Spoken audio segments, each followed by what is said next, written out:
Estamos en la 20ª Feria Internacional del Libro, aquí en la Estación Mapocho de Santiago, transmitiendo esta belleza de pensar, una conversación de 1 hora. Y contamos aquí en este recinto de la Sala de las Artes con la presencia del poeta mexicano, narrador, crítico, ensayista, el escritor José Emilio Pacheco, a quien le agradezco estar conmigo e iniciar esta conversación. José Emilio Pacheco es autor del libro La Reina Errante, un conjunto de poemas de 1992 a 1998, publicado por la editorial LOM, pero esto viene acompañado de una vasta obra poética, de un trabajo poético que fue elogiado en su tiempo por Octavio Paz, y hay una referencia a él en esta antología Poesía en Movimiento. Hay que decir que mucha de esta poesía es milagrosa encontrarla por estos lares, y que yo creo que el propósito de esta conversación es tender un puente entre la tradición poética mexicana y la tradición poética chilena. Muchas gracias, José Emilio, por estar aquí conmigo. Al contrario, muchas gracias por invitarme y por permitirme conversar contigo. Y yo quería partir dándote un pequeño obsequio. ¿Qué es este? Que espero que te guste. Me encanta, me parece maravilloso. El Peneca. Esta es la portada de la revista El Peneca. 1948. Este debe ser uno de los mencionados en las batallas del desierto. Yo tengo que haberlo leído. ¡Qué maravilla! Porque en 52 años no había vuelto a verlo, ¿no? Fíjate que busqué un Peneca por varias librerías de Santiago y no lo encontré. Ah, no, pues es inolvidable regalo. Mil gracias. Sí. Volvamos a ese momento, cuando tú leías El Peneca. ¿O te llegaba a veces El Peneca? No me llegaba, y lo compraba en un kiosco, en un puesto que estaba a un costado de la iglesia, de la parroquia de Veracruz, porque eso no llegaba a la Ciudad de México. A la Ciudad de México llegaba el Villiquen o Villiquen, ¿no? La revista argentina, ¿no? Argentina, sí. Y el Peneca no sé, pero además son de las cosas misteriosas de la comunicación hispanoamericana. Siempre hubo una comunicación por la costa del Pacífico. ¿Por qué llegaba a Veracruz, que es un puerto del Atlántico, que es un puerto del Golfo? No lo sé. Es un tremendo misterio. Sí. Un azar poético. Sí. Ahí está, en ese libro, ¿no? En las batallas del desierto. Sí. Y es justamente una pequeña novela, una historia de un niño. Es una historia de la infancia. Sí. Y en otros libros tuyos también aparece esta obsesión por la infancia. Una infancia perdida. Una infancia que se rompe o que se arruina. Sí. ¿Es cierto eso? Yo creo que sí.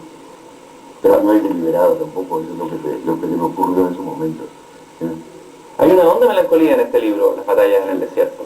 Es un niño que, así como la novela de Eduardo Barrios, el niño que enloqueció de amor, es un niño que enloquece de amor. Bueno, pero más asombroso todavía es la otra novela corta que se llama El Principio de Placer, que sí se parece muchísimo, pero muchísimo, al niño que enloqueció de amor de Eduardo Barrios, y yo no lo había leído.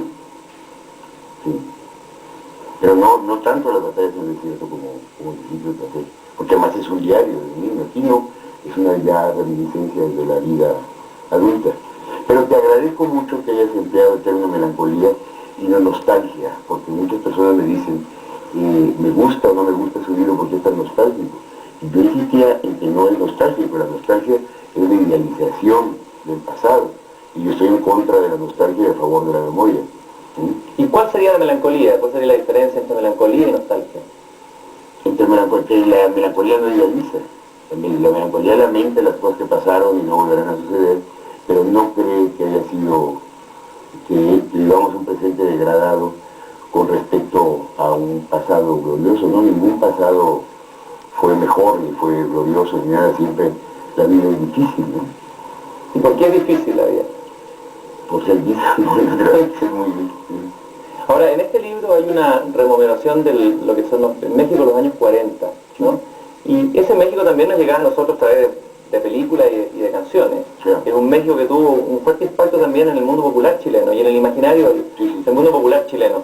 Y tú hablas ahí de un México que se va destruyendo, de barrios que van desapareciendo. Hablemos un poco de ese México de los 40. Bueno, hay un punto que a mí me parece importante, que está en la primera línea de las batallas del desierto, que es decir, no había televisión. No me acuerdo qué año era aquel, no había televisión. Que la televisión sí parte totalmente en México en las épocas. Y la televisión aparece el 1 de septiembre de 1950 con el informe presidencial del presidente Miguel Alemán, que es el modernizador, sí. ¿Y qué otros recuerdos tienes de ese México?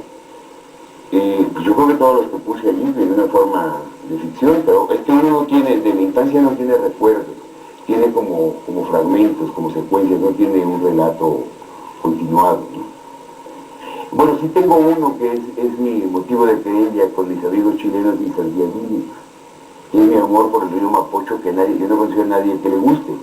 Y no es una cosa hecha para halagarlo ni mucho menos, sino es una reminiscencia de una ciudad atravesada por ríos, que pronto fueron ni siquiera destruidos, sino embotellados, entubados, para que por encima de ellos pasaran automóviles, ¿no?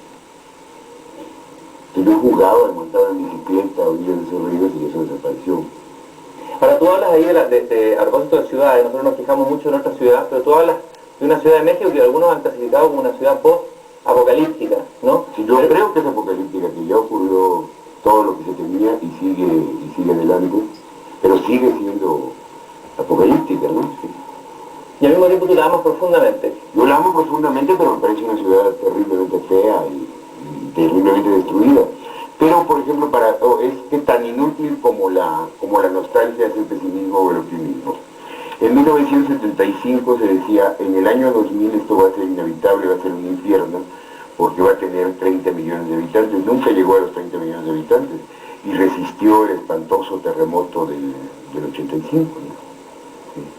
Que por cierto ahí, no del autor, pues uno no tiene ninguna posibilidad de profecía, que termine hablando de un terremoto, es un libro de 1980-81. ¿no?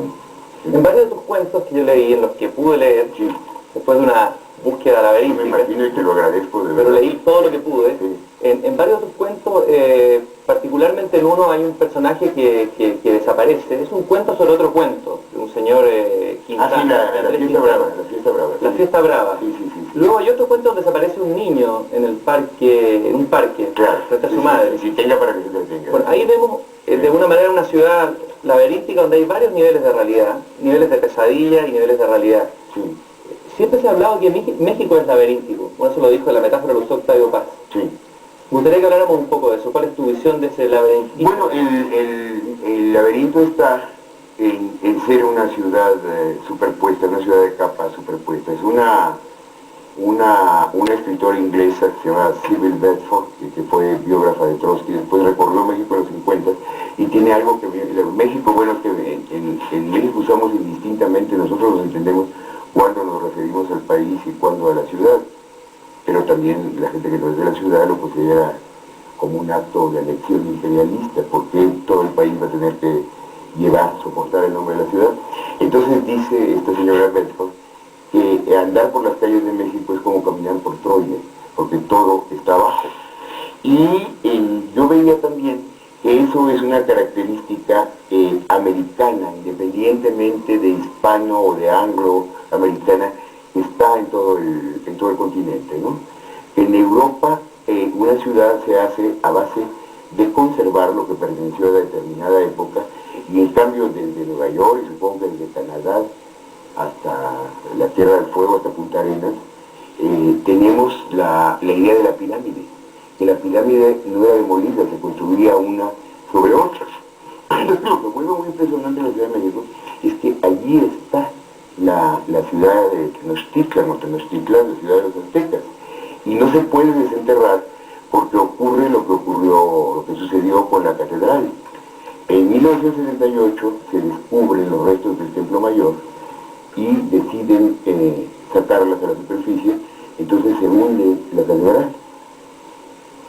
¿Sí? Y también es algo muy terrible, porque es decir, cómo conciliar lo prehispánico, lo indio con lo hispánico, y no podemos renunciar a ninguna de las dos partes. ¿Sí? Y se dice mucho, pero yo creo que se dice lo mismo de Santiago, ¿no? Que es una ciudad que está recorrida por pasadizos y por galerías. Y ese cuento también es el poquísimo control que tiene un autor sobre sus textos, se volvió muy raro, porque habla de un hermano del presidente que era un personaje terrible.